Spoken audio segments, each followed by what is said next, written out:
Praise the Lord. കർത്താവിൻ്റെ അതിപരിശുദ്ധമേറിയ നാമം വാഴ്ത്തപ്പെടുമാറാകട്ടെ. വളരെ അനുഗ്രഹീതമായിരിക്കുന്ന ഈ നല്ല സന്ധ്യാവേളയ്ക്കായി ഞാൻ കർത്താവിന് നന്ദിയുള്ള ഹൃദയത്തോടെ സ്തോത്രം ചെയ്യുകയാണ്. വളരെ സന്തോഷമുള്ളവരായി ഒരു ദിവസം കൂടെ കാണാനും ഒരു സന്ധ്യായാമം കൂടെ ദൈവമായ കർത്താവിൻ്റെ സന്നിധിയിൽ കടന്നു വരുവാനും വലിയവനായിരിക്കും ദൈവം നമുക്കെല്ലാവർക്കും നൽകിയ ഈ വിലയേറിയ നല്ല ഭാഗ്യത്തെയും നല്ല അവസരത്തെയും നല്ല സന്ദർഭത്തെയും ഇന്ന് ഞാൻ നന്ദിയുള്ള ഹൃദയത്തോടെ ഓർക്കുന്നു. പ്രത്യേകാൽ ഈ റോസ് ഫാമിലി പ്രയർ ഗ്രൂപ്പിൻ്റെ അഡ്മിനായി സേവനം അനുഷ്ഠിക്കുകയും ഈ ഗ്രൂപ്പിൻ്റെ ഡയറക്ടറായിരിക്കുന്ന സിസ്റ്റർ റോസ്ലിൻ സുരേഷ് അവറുകളെ പ്രിയ സഹോദരിയെ വളരെ സ്നേഹത്തോടെ ഓർക്കുകയും അതേപോലെ തന്നെ ഈ ഗ്രൂപ്പിനോട് ചേർന്ന് വളരെ കഠിനാധ്വാനം ചെയ്യുകയും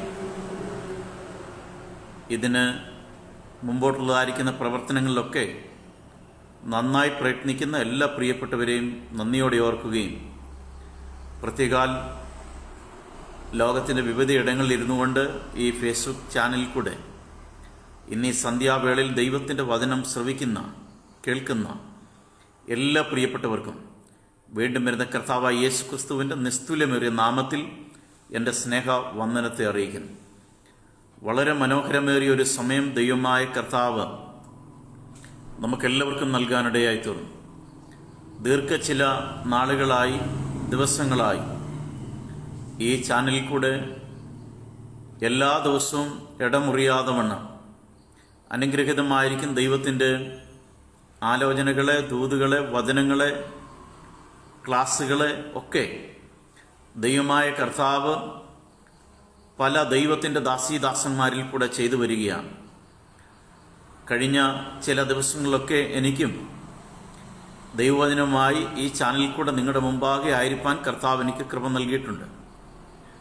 മറ്റേ പലരുടെയും സന്ദേശങ്ങളും മറ്റ് പലരുടെയും ക്ലാസ്സുകളൊക്കെ ഈ ഗ്രൂപ്പിൽ കൂടെ ശ്രവിക്കാനും അത് അനുഗ്രഹം പ്രാപിക്കാനും സ്വർഗത്തിലെ വലിയവനായ കർത്താവ് എനിക്കും കൃപ നൽകിയിട്ടുണ്ട്.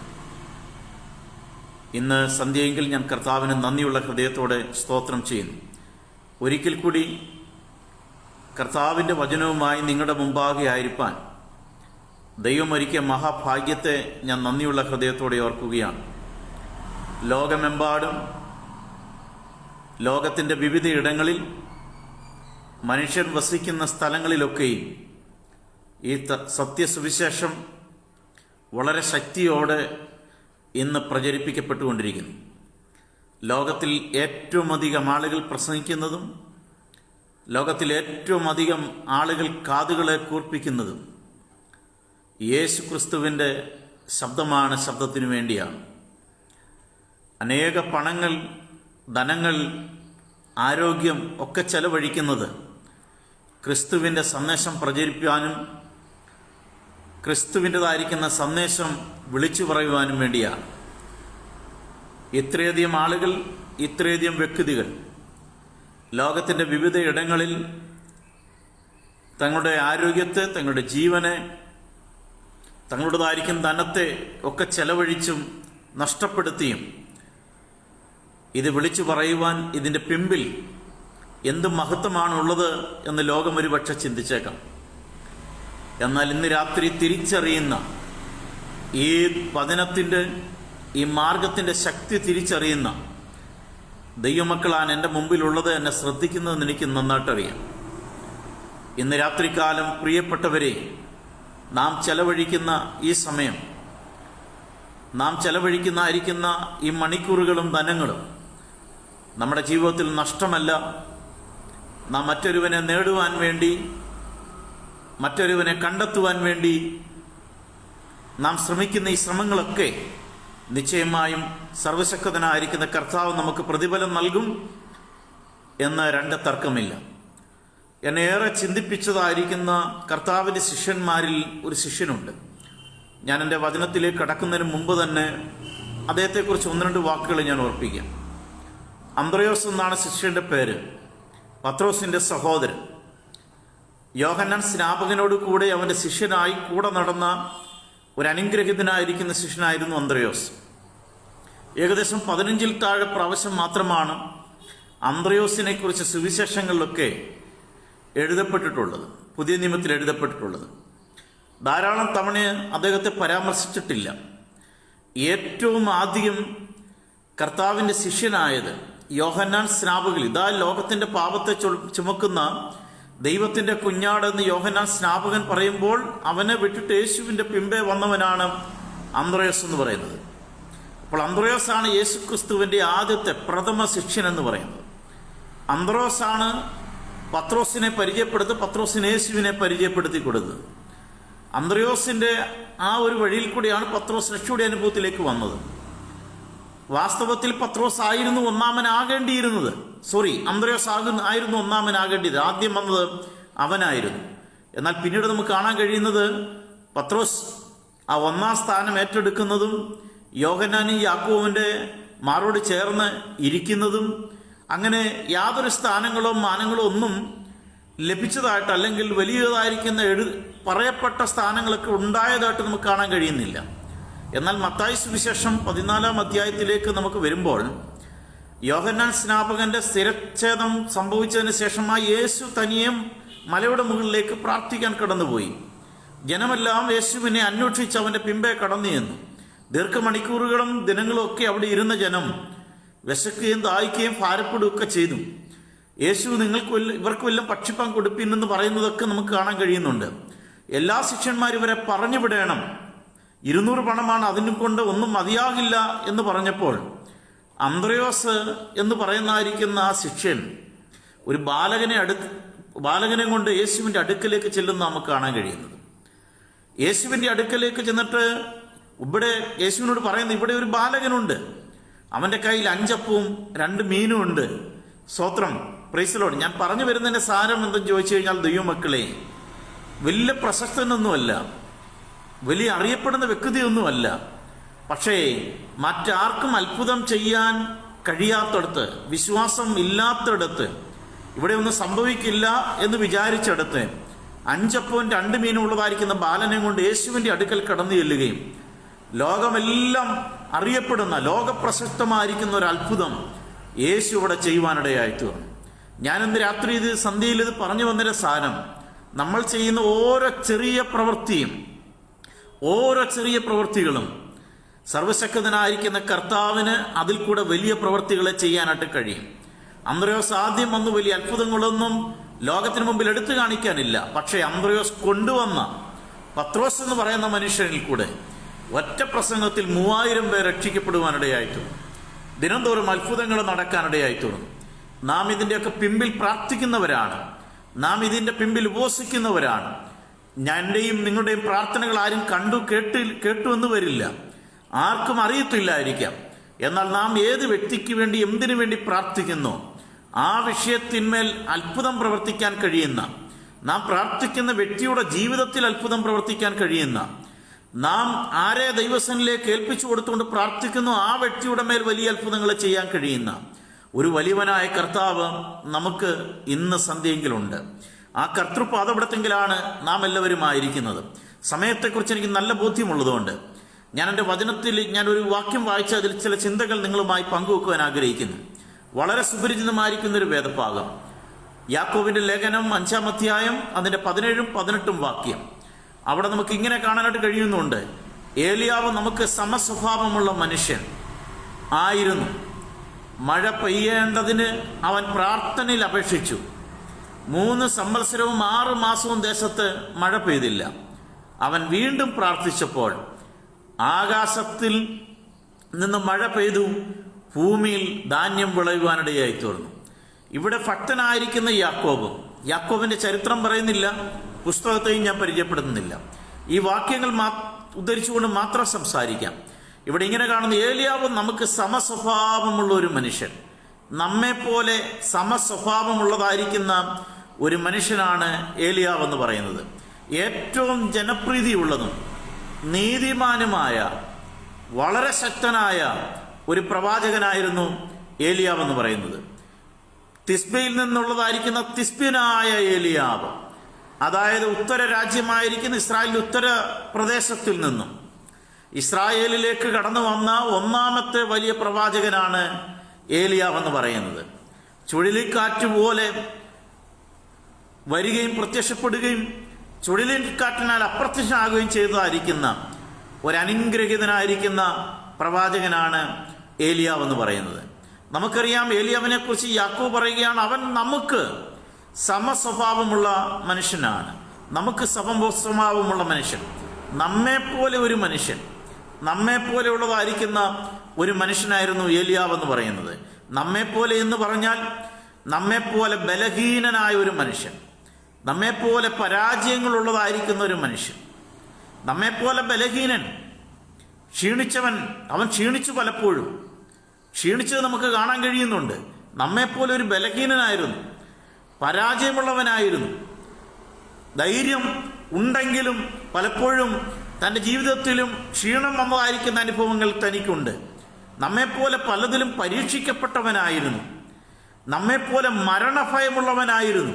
ഇസബേലിന്റെ വാക്കിന് മുമ്പിൽ അവൻ എന്ത് ചെയ്യേണ്ട ഏറ്റവും ചൂരച്ചിലൂടെ തണൽ കീഴിൽ പോയി കിടന്നു. മരണഭയം, നാളെ ഈ നേരമാകുന്നതിന് മുമ്പ് ഞാൻ നിന്നെ അവരിൽ ഒരുവനെ പോലെ ആക്കുമെന്ന ഇസബേലിന്റെ വാക്കിന് മുമ്പിൽ അവൻ ക്ഷീണിപ്പാനിടയായി തീർന്നു. മരണഭയമുള്ളവനായിരുന്നു.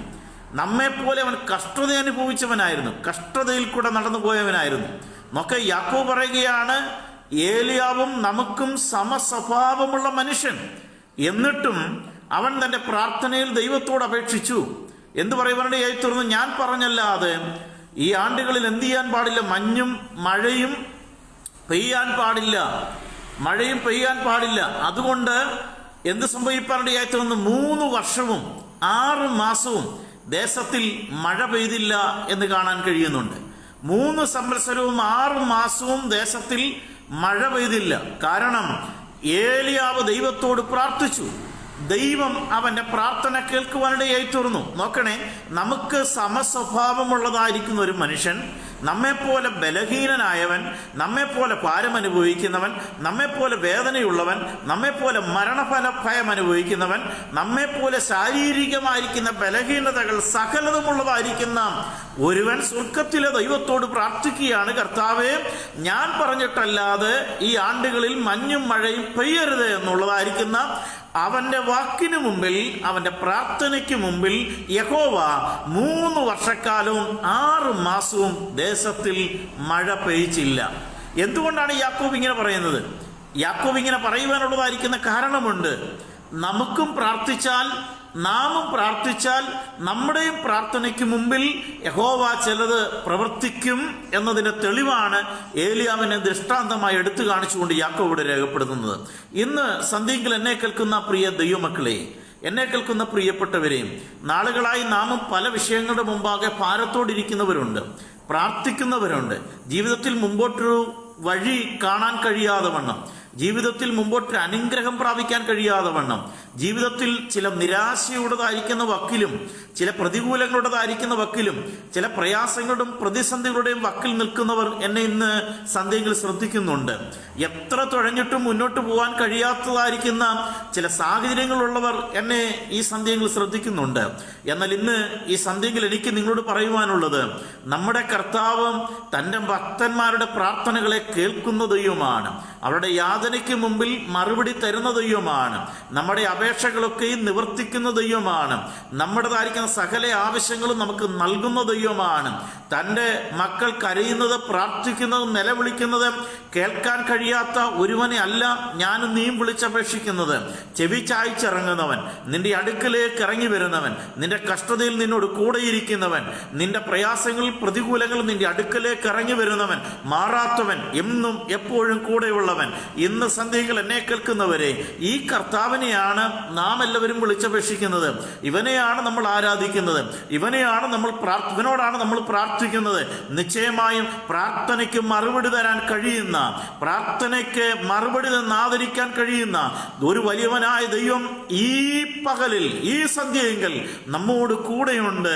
അതുകൊണ്ട് നമ്മെ ഉറപ്പിക്കാൻ, നമ്മെ ധൈര്യപ്പെടുത്താൻ, നമ്മെ ഒന്നുകൂടെ ഒന്ന് ബലപ്പെടുത്താൻ, പ്രാർത്ഥിച്ചും മടുത്തു എന്ന് നീ പറയുന്നതായിരിക്കുന്ന വിഷയത്തിന് മുമ്പാകെ മടുത്തു പോകാതെ പിന്നെയും പ്രാർത്ഥനയോടെ നിലനിൽക്കേണ്ടതിന് ദൈവത്തിന്റെ ദാസനായിരിക്കുന്ന യാക്കോബ് ദൈവത്തിന്റെ സഭയെ പ്രബോധിപ്പിക്കുമ്പോൾ പറയുന്നു, ഏലിയാവിനെ നോക്ക്, അവൻ നിനക്കും എനിക്കും സമസ്വഭാവമുള്ള മനുഷ്യനായിരുന്നു. അവൻ നമുക്കെല്ലാവർക്കും സമസ്വഭാവമുള്ള മനുഷ്യനായിരുന്നു. നമ്മെപ്പോലെ ഒരുവനായിരുന്നു, ബലഹീനനായിരുന്നു, ക്ഷീണമുള്ളവനായിരുന്നു, പ്രയാസമുള്ളവനായിരുന്നു, ഭാരമുള്ളവനായിരുന്നു, മരണഭീതിയുള്ളവനായിരുന്നു. സകലതും അവൻ ഉണ്ടായിരുന്നിട്ടും, നമ്മെപ്പോലെ ഒരുവനായിരുന്നിട്ടും ആകാശത്തിൽ നിന്ന് മഞ്ഞോ മഴയോ പെയ്യരുത് എന്ന് ദൈവത്തോട് പറഞ്ഞപ്പോൾ ആ അപേക്ഷ ദൈവത്തിന് കേൾക്കാൻ കഴിഞ്ഞെങ്കിൽ, അതുപോലെ തന്നെ ദാസന് വേണ്ടി ചെയ്തു കൊടുക്കാൻ കഴിഞ്ഞെങ്കിൽ, ഇന്ന് സന്ധ്യയെങ്കിൽ നിന്റെ പ്രാർത്ഥനയ്ക്കും മറുപടി തരാൻ കഴിയുന്ന ഒരുവനുണ്ട്. ആ കർത്താവിന്റെ കരങ്ങളിൽ ഇന്ന് സന്ധ്യയെങ്കിൽ നമ്മെ ഒന്ന് ഏൽപ്പിച്ചു കൊടുക്കാം. Praise the Lord, hallelujah. മക്കളെ, ദൈവമക്കളെ, ഇത് മാത്രമല്ല ഏലിയാവിന്റെ ജീവിതത്തിൽ എനിക്ക് എടുത്തു കാണിക്കാനുള്ളത്. ഒരുപാട് കാര്യങ്ങളുണ്ട് ഏലിയാവിനെ പറ്റി പറയാൻ. നമുക്ക് രാജാക്കന്മാരുടെ പുസ്തകത്തിലേക്കൊക്കെ കടന്നു ചെല്ലുമ്പോൾ അവിടെ നമുക്ക് കാണാനായിട്ട് കഴിയുന്നത് ഇസ്രായേൽ ഭരിക്കുന്നത് തന്നെ ആഹാബ് രാജാവാണ്. ഇസ്രായേൽ ആ കാലത്ത്, ഏലിയാവിന്റെ കാലത്ത് ആയിരിക്കുന്ന ആഹാബ് രാജാവാണ്. എന്നാൽ നമുക്കിവിടെ കാണാനായിട്ട് കഴിയുന്നത് ആഹാബ് ഇസ്രായേലിന്റെ രാജാവായിരിക്കയിൽ തന്നെ അവന്റെ ഭാര്യയായിരിക്കുന്ന ഇസബേലായിരുന്നു തത്വത്തിൽ, അല്ലെങ്കിൽ സ്വാഭാവികമായിട്ടൊക്കെ ആ ഭരണത്തിന്റെ നല്ല ഒരു പങ്കും വഹിച്ചിരുന്നത്, കൈപ്പിടിയിൽ ഒതുക്കിയിരുന്നത്. അവിടെ നമുക്ക് കാണാൻ കഴിയുന്ന ആരാണ് ഇസബേൽ എന്ന് പറയുന്നയാള്. ഈ ഇസബേൽ എന്ന് പറയുന്ന ഇവർ ഒരു സീദോൻ, അല്ലെങ്കിൽ ഇവൾ സീദോന്യ രാജാവായിരിക്കുന്ന യത്ബാലിന്റെ മകളായിരുന്നു ഈ ഇസബേൽ എന്ന് പറയുന്ന സ്ത്രീ. ഇസബേൽ എന്ന് പറയുന്ന ഈ സ്ത്രീയെ ആഹാബ് വിവാഹം കഴിച്ചുകൊണ്ട് വന്നതാണ് ഇസ്രായേലിലേക്ക്. ഇവളൊരു വിഗ്രഹ ആരാധനക്കാരിയാണ്. ബാൽ ദൈവത്തെ സേവിക്കുന്നവളും ബാൽ ദൈവത്തെ ആരാധിക്കുന്നവളുമാണ്. ബാൽ പൂജ നടത്തുന്ന ഒരുവളായിരുന്നു. നമുക്ക് കാണാൻ കഴിയുന്നതുകൊണ്ട് ഇവള് ഇസ്രായേലിൽ വന്നതോടുകൂടി അവൾ കൊണ്ടുവന്ന പൂജകളെയും പൂജാ വിഗ്രഹങ്ങളെയും സകലത്തെയും കൂടിയാണ് ദേശത്തിലേക്ക് കൊണ്ടുവരുവാനിടയായി തീർന്നു. ഞാൻ അതിലേക്കൊന്നും കൂടുതൽ കടക്കുന്നില്ല. ഒരുപാട് ചിന്തകളുണ്ട് അവിടെ അതിനോട് ചേർന്ന് പറയുവാൻ വേണ്ടി. ഇവിടെ ദൈവത്തിന്റെ ദാസന്മാരെ, ദൈവത്തിന്റെ പ്രവാചകന്മാരെ ഓരോരുത്തരായി കൊന്നൊടുക്കുവാനിടയായി തീർന്നു. ആരാണ് ഈ ബാലെന്ന് പറയുന്നത്? ബാലെന്ന് പറയുന്നത് അഗ്നിയുടെ മേൽ ദേവനാണ്. അഗ്നിയുടെ ദേവൻ, അതിന്മേൽ അധികാരം നടത്തുന്നവനാണ്. അഗ്നിദേവനായിരുന്നു ഈ ബാലെന്ന് പറയുന്നത്. അഗ്നിദേവനായിരിക്കുന്ന ബാലിനെ അവൾ ദേശത്തിന്മേൽ മുഴുവൻ ഓരോ മരച്ചൂട്ടിലും ഓരോ ഇടങ്ങളിലും ഓരോ സ്ഥലത്തും കൊണ്ടുവന്ന് വയ്ക്കാനിടയായി തീർന്നു. ഓരോ ഇടങ്ങളിലും ആക്കുവാനിടയായി തീർന്നു. ഓരോ സ്ഥലത്തും അവൾ സ്ഥാപിപ്പാനിടയായി തീർന്നു. കൊട്ടാരത്തിനകത്തും മന്ദിരത്തിനകത്തും ദേശത്തിൽ മുഴുവൻ ആ ദേവൻ്റെതായിരിക്കുന്ന വിഗ്രഹങ്ങളെ കൊണ്ട് അവൾ നിറച്ചു. ദൈവത്തിന്റെ പ്രവാചകന്മാർ ദൈവത്തിൻ്റെതായിരിക്കുന്ന ആലോചന പറയുന്നവരെയൊക്കെ ഒന്നൊന്നായി കൊന്നെടുക്കുവാനിടയായി തീർന്നു. ഈ കാലഘട്ടത്തിൽ ഒരു കൊടുങ്കാറ്റ് പോലെ, ഒരു ചുഴലിക്കാറ്റ് പോലെ ഏലിയാവ് പ്രത്യക്ഷപ്പെടുകയാണ്. കൊട്ടാരത്തിൽ രാജാവായി ഇരിക്കുന്നവരോട് പറയുന്നത്, ഞാൻ പറഞ്ഞല്ലാതെ മഞ്ഞും മഴയും പെയ്യുകയില്ല.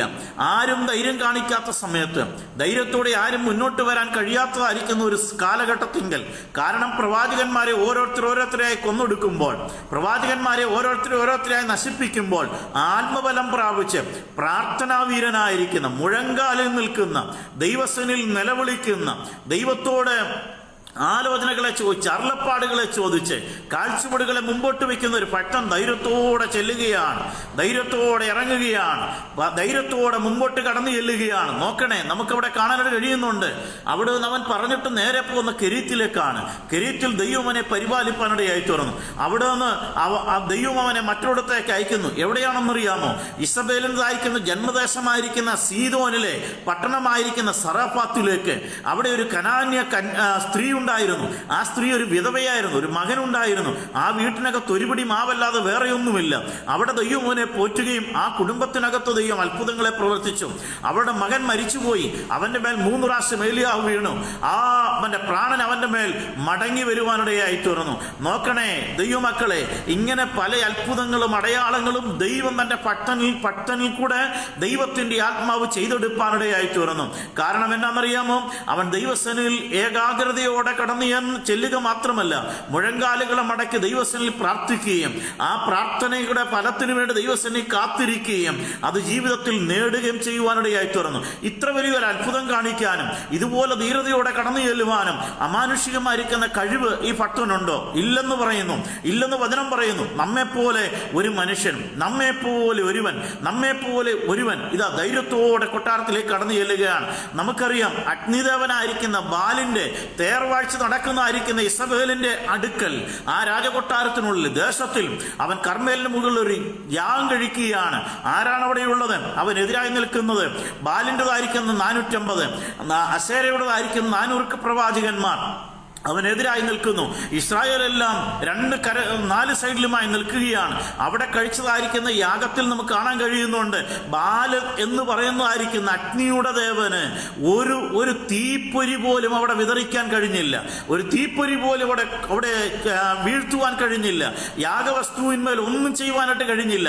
എന്നാൽ നോക്കണ ദൈവമക്കളെ, പ്രാർത്ഥിക്കുന്ന ഒരു ഭക്തൻ ഈ തീയുടേതായിരിക്കുന്ന ദേവനെ അഗ്നി കൊണ്ട് മറുപടി നൽകുവാനിടയായിട്ട് വരണം.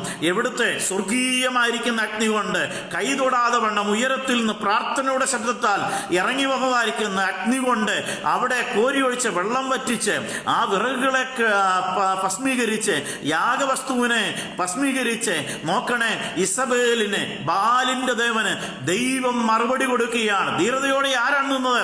കേവലം ഒരു മനുഷ്യനാണ്. ആ മനുഷ്യനെ നോക്കിക്കൊണ്ട് യാക്കോബ് പറയുകയാണ്, ഇതാ അവൻ നമുക്ക് സമസ്വഭാവമുള്ള ഒരു മനുഷ്യൻ, നമുക്ക് സമസ്വഭാവമുള്ള ഒരു മനുഷ്യൻ. പ്രാർത്ഥനയെങ്കിൽ എന്ത് ചെയ്യുവാനിടയായിട്ട് 3 ആണ്ടും 6 മാസക്കാലവും ദേശത്തിൽ മഴ പെയ്യുവാനിടയായില്ല, ദേശത്തിൽ മഴ പെയ്യുവാനിടയായിത്തീർന്നില്ല.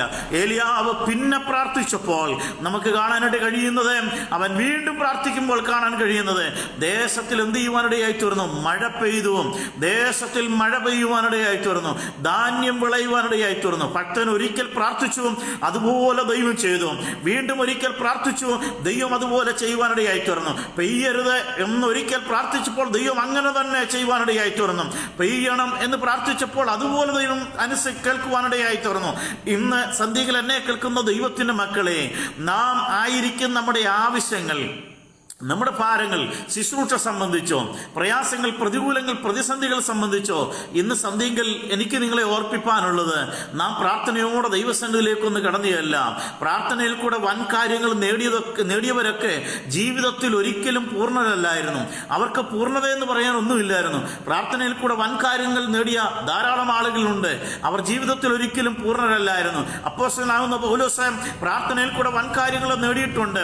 പക്ഷേ അവൻ്റെയും ശാരീരിക ചില ബലഹീനതകൾ അവനുണ്ടായിരുന്നു. നിത്യം വിട്ടുമാറാത്തായിരിക്കുന്ന ഒരു വയറുവേദന അവനുണ്ടായിരുന്നു.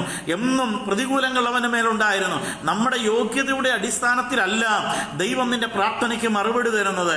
ദൈവം നമ്മെ ഉപയോഗിക്കുന്നത് നമ്മുടെ മേൽ പകർന്നിരിക്കുന്ന കൃപയുടെ അടിസ്ഥാനത്തിലാണ്. നാം പ്രാപിച്ച കൃപയുടെ അടിസ്ഥാനത്തിലാണ്. നാം പ്രാപിച്ചതായിരിക്കുന്ന ആത്മശക്തിയുടെ അടിസ്ഥാനത്തിലാണ്. ശാരീരികമായിരിക്കുന്ന യോഗ്യതയല്ല, ശാരീരികമായിരിക്കുന്ന ബലമല്ല ഇവിടെ ആവശ്യം, അല്ലെങ്കിൽ മറ്റ് വിദ്യാസമ്പന്നമായിരിക്കുന്ന യോഗ്യതകളല്ല ഇവിടെ ആവശ്യം. പ്രാപിച്ച ദൈവകൃപയുടെ ബലമാണ് ആവശ്യം. ഇന്ന് സന്ധ്യയിൽ നമ്മെ തന്നെ നമുക്കൊന്ന് ശോധന ചെയ്യാം. ഞാൻ എൻ്റെ സന്ദേശം കൂടി അവസാനിപ്പിക്കുകയാണ്. എന്നാൽ ഒരു കാര്യം ഞാൻ നിങ്ങളോട് പറയട്ടെ, യോഗ്യതകൾ ലോകപ്രകാരമുള്ള യോഗ്യതയല്ല കർത്താവ് നമ്മിൽ നിന്നും ആഗ്രഹിക്കുന്നത്. നിന്റെ പ്രാർത്ഥനയ്ക്ക് മറുപടി ലഭിപ്പാൻ, നിന്റെ പ്രാർത്ഥനകൾക്ക് മറുപടി പ്രാപിപ്പാൻ നമുക്ക് ആവശ്യമുള്ളത് ദൈവകൃപയുടെ ബലമാണ്. നമുക്ക് ആവശ്യമുള്ളത് ദൈവകൃപയുടെ ബലമാണ് ആവശ്യമുള്ളത്. ദൈവകൃപയുടെ ബലം നമ്മിലുണ്ടെങ്കിൽ, ദൈവകൃപയുടെ ബലം നാം പ്രാപിച്ചവരാണെങ്കിൽ, നിശ്ചയമായും പ്രാർത്ഥനയ്ക്ക് മറുപടി തരുന്ന ഒരു സർവശക്തനായിരിക്കുന്ന കർത്താവ് നമുക്ക് വേണ്ടി ഇന്നും ജീവിക്കുന്നവനായി നിൽക്കുകയാണ്. അതുകൊണ്ട് ദൈവത്തിന്റെ ദാസനായിരിക്കുന്ന യാക്കോബ് നമ്മെ ഓർപ്പിക്കും പോലെ നാം മറന്നുപോകരുത്.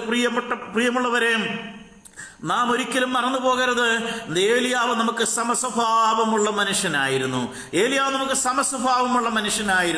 എന്നിട്ട് അവൻ പ്രാർത്ഥിച്ചപ്പോൾ അവന്റെ പ്രാർത്ഥന എന്ത് ചെയ്യുവാനിടയായി തീർന്നു? ദൈവം കേൾക്കുവാനിടയായി തീർന്നു. നാം അപൂർണരായിരിക്കാം, ബലഹീനരായിരിക്കാം, യാതൊരുവിധമായിരിക്കുന്ന യോഗ്യതകളും നമുക്കും എടുത്തു കാണിക്കാനില്ലായിരിക്കാം, അല്ലെങ്കിൽ പ്രതികൂലങ്ങളും പ്രയാസങ്ങളും ഏറെ നമ്മുടെയും ജീവിതത്തിൽ ഉണ്ടായിരിക്കാം. മാത്രമല്ല, മുമ്പോട്ട് പോകാനുള്ളതായിരിക്കുന്ന തടസ്സങ്ങളും നമുക്ക് ഒരുപാടുണ്ടായിരിക്കാം. ഏലിയാവിന്റെ ജീവിതത്തിലെ തടസ്സങ്ങൾ ശ്രദ്ധിച്ചിരുന്നുവെങ്കിൽ അവന് ജീവിതത്തിൽ ഒരു വിജയം പ്രാപിക്കാൻ കഴിയുമായിരുന്നില്ല. ശക്തമായി അവൻ കടന്നു വന്നെങ്കിലും അവന് യാതൊരു പിൻബലവും അവന്റെ പിമ്പിലില്ലായിരുന്നു. പ്രവാചകന്മാരെല്ലാം കൊന്നൊടുക്കുന്നു. ശേഷമുള്ളവരൊക്കെയും ഗുഹകളിൽ ഓരോരുത്തരെയായി പാർപ്പിച്ചിരിക്കുകയാണ്. നോക്കണേ, ആർക്കും പുറത്തു വരുവാൻ കഴിയുകയില്ല. ഒരു സപ്പോർട്ട് തനിക്കില്ല. യാതൊരുവിധമായിരിക്കുന്ന സഹായങ്ങൾ തനിക്കില്ല. യാതൊരുവിധമായിരിക്കുന്ന സഹായങ്ങൾ തനിക്ക് നീട്ടുവാൻ വേണ്ടി ഒരാൾ തന്റെ മുമ്പാകെ ഇല്ല.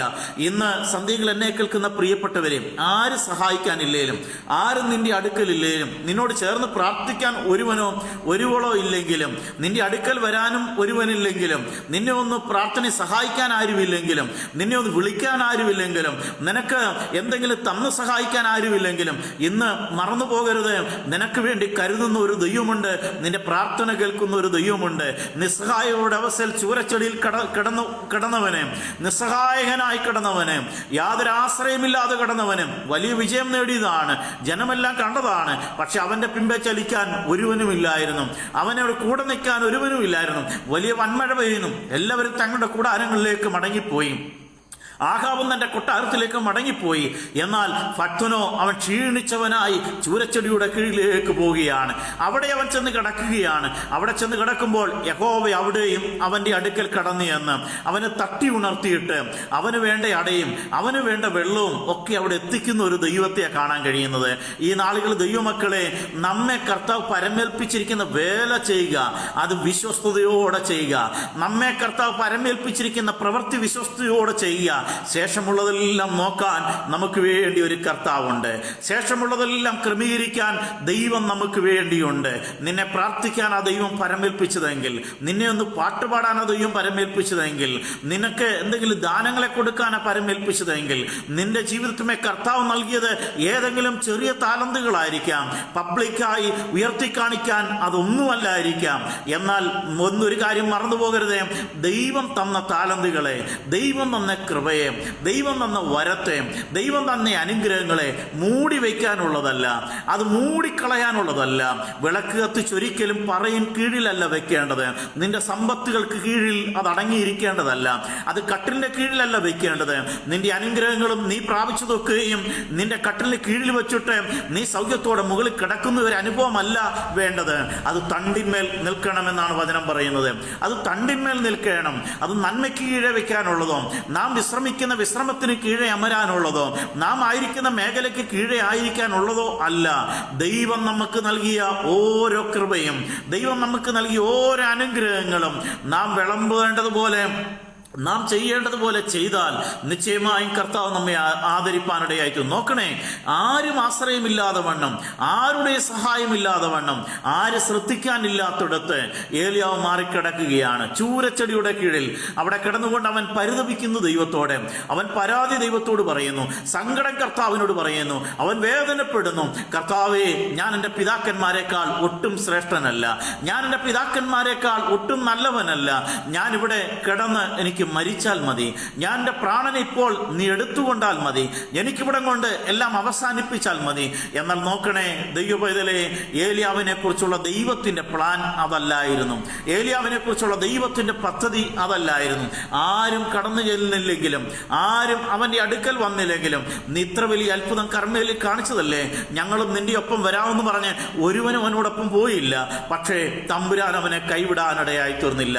ഇന്ന് സന്ധ്യയിൽ എന്നെ കേൾക്കുന്ന ദൈവപൈതലേ, നമ്മെ ഏൽപ്പിച്ച ദൈവത്തിന്റെ വേല വിശ്വസ്തയോടെ, നമ്മെ ഏൽപ്പിച്ച കർത്താവിന് നമ്മെ ഏൽപ്പിച്ച താലന്തുകളെ വിശ്വസ്തയോടെ ഞാനും നീ വ്യാപാരം ചെയ്യാൻ തയ്യാറാകുന്ന പക്ഷം നമ്മോട് കൂടെ ഇരിക്കുന്ന ഒരു ദൈവമുണ്ട്.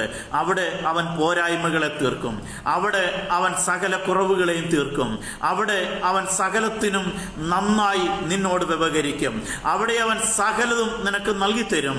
ഒന്നിനും കുറവില്ലാത്തവളായി, ഒന്നിനും കുറവില്ലാത്തവനായി, ഒരു നന്മയും മുടക്കാത്തവനായി, ഒരു അനുഗ്രഹവും വറ്റിപ്പോകാത്തവനായി ജീവിതത്തിൽ അനുഗ്രഹത്തിന്മേൽ അനുഗ്രഹം പ്രാപിപ്പാനിടയായി തീരും. ഇത് ദൈവമക്കൾക്കുള്ള കർത്താവിന്റെ ഓഹരിയാണ്. ഇത് ദൈവമക്കൾക്കുള്ളതായിരിക്കുന്ന കർത്താവിന്റെ അനുഗ്രഹമാണ്. ഏലിയാവ് ധീരതയോടെ നിന്നെങ്കിൽ കർത്താവിനെ ആദരിച്ചിട്ടുണ്ട്. ഏലിയാവ് ശക്തിയോടെ നിന്നപ്പോൾ ദൈവനെ ആദരിപ്പാനിടയായി തീർന്നു. പ്രതിസന്ധികളുടെ നടുവിൽ യഹോവ അവന് ശക്തി പകരാനിടയായി തീർന്നു. വലിയ കുത്തി ഒഴുകുന്ന യോർദാൻ നദി അവൻ്റെ മുമ്പിൽ വന്ന് നിൽപ്പാനിടയായി തീർന്നു. അവൻ അക്കരയ്ക്ക് പോകണം. അക്കരെ ദൈവത്തിൻ്റെ ശബ്ദം കേൾക്കാനുള്ളതാണ്. അക്കരെ യഹോവയുടെ ആലോചനകൾ അവന് ശ്രവിക്കാനുള്ളതാണ്. എന്താണ് കർത്താവിൻ്റെ ഉദ്ദേശം എന്നത് അക്കരെ ചെന്നിലേ മനസ്സിലാക്കാനായിട്ട് കഴിയുള്ളൂ. അത് യോർദാൻ കടന്നേ മതിയാകുള്ളൂ. പക്ഷേ പ്രതികൂലമായി യോർദാൻ നിൽക്കുകയാണ്, പ്രതിസന്ധിയായി യോർദാൻ നിൽക്കുകയാണ്, പ്രതികൂലമായി യോർദാൻ നിൽക്കുകയാണ്. നോക്കണ ദൈവമക്കളെ, വിശ്വാസത്തോടെ അവൻ്റെ മേലുള്ള പുതപ്പെടുത്ത് യോർദാനെ അടിക്കുന്ന ഒരു എലിയാവിനെയാണ് അവിടെ നമുക്ക് കാണാൻ കഴിയുന്നത്. കുത്തിയൊഴുകുന്ന, അടിയൊഴുക്കുള്ളതായിരിക്കുന്ന, ശക്തമായ ഒഴുക്കുള്ളതായിരിക്കും യോർദാൻ ഒരു ഉണങ്ങിയ നിലം പോലെ ദാസന്റെ കാൽപാദത്തിന് കീഴെ നിൽക്കാനിടയായി തീർന്നു. ദൈവത്തിന്റെ പൈതലേ, നിനക്ക് വേണ്ടി പ്രതികൂലങ്ങളെ അനുകൂലമാക്കുന്ന ഒരു ദൈവമുണ്ട്. നിനക്ക് വേണ്ടി പ്രതിസന്ധികളെ അനുകൂലമാക്കി തരുന്ന ഒരു ദൈവമുണ്ട്. ഈ നാളുകളിൽ ഭാരപ്പെടാതെ, പ്രയാസപ്പെടാതെ, നീ ആയിരിക്കുന്ന പ്രതികൂലത്തിന് നടുവിൽ പ്രാർത്ഥനയോടെ പ്രാർത്ഥനയോടെ പ്രാർത്ഥനയോടെ ഈ നാളുകളിൽ സർവശക്തന്റെ കരത്തിലേക്കൊന്ന് ഏൽപ്പിച്ചു കൊടുക്കാൻ തയ്യാറായാൽ നിശ്ചയമായും അതിന്മേൽ മറുപടി പറയുന്ന, അതിന്മേൽ മറുപടി നൽകിത്തരുന്ന, അതിന് നടുവിൽ പ്രവർത്തിക്കുന്ന, ലോകം കണ്ട അത്ഭുതം തോന്നത്തക്കവണ്ണം, ചുറ്റുപാടുകൾക്ക് അത്ഭുതം തോന്നത്തക്കവണ്ണം, മറ്റുള്ളവർക്കൊക്കെയും അത്ഭുതം തോന്നത്തക്കവണ്ണം, ഇതെങ്ങനെ സാധിച്ചുവെന്ന് നിനക്ക് പോലും തോന്നത്തക്കവണ്ണം ആദരിക്കുന്ന ഒരു ദൈവം നിനക്ക് വേണ്ടിയുണ്ട്.